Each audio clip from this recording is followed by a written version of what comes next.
Namaste. Welcome to the Warrior Monk Wisdom at Sunrise series.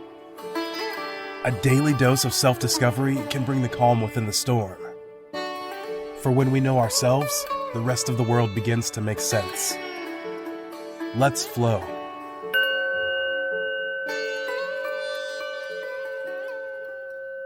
If you can't change the flow, flow with the change. Unknown. Good morning.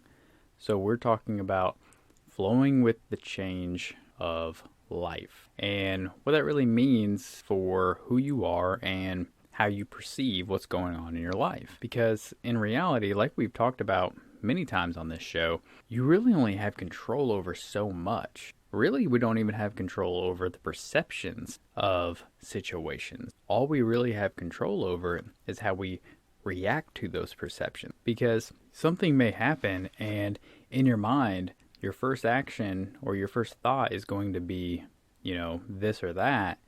But how you then utilize that first thought, that initial thought, is really all you control. Because in that, 0.2 seconds that a thought comes in your mind, you can't really control that. And that is your perception. Now you can change that perception, that outward perception, on how, again, you react to it. And over time, those perceptions will be able to change. But how you react to your perception, your initial reaction, is really up to who you are at the time. Many of our outlooks on life are developed through our experience, our education, and our intuition and things like that. So again, our perceptions will change over time, but we need to be able to not react to those perceptions if they're not what we really want in the first place. The only constant in life is change. So if we can't change and flow again with life, then we're not going to be able to keep up, not even in our own lives. So how do we do that? Well, you got to let go of expectations and outcomes. And again, I've hit this nail with this hammer so many times, but this is how you get mindfulness, awareness, and peace right here. You have to let go of what you are expecting life to be. Yes, you have a plan, you have routines, you have rituals, you make a schedule, but when those things don't flow, it's got to be okay, because life doesn't flow with your plan, with your routine, with your schedule. You can make those plans, but when something crashes into those waves, you just got to flow the other direction.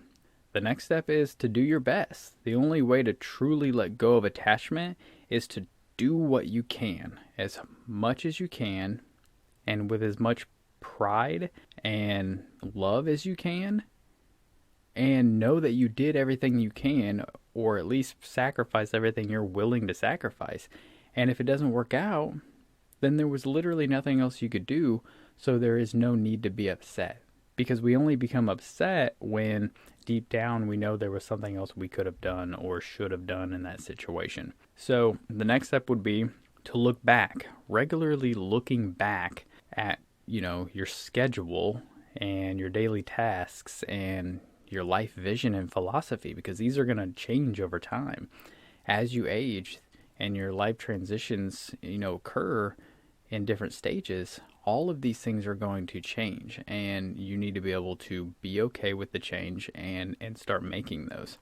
Utilizing your intuition more. So when things pop up into your head, you got to stay fluid. And the way to do that is to utilize your intuitive instincts, and they will develop and get better over time. And we've talked about effectiveness over efficiency before, and the more we grow, those things will mesh together. But until then, use what's in your gut. Use that gut feeling, because that's where we want to go, because you're leading from the heart. That is all I got for you today, and I will see you tomorrow. Thanks for flowing with us. Remember to like, comment, share, and follow us on all your favorite platforms. Namaste.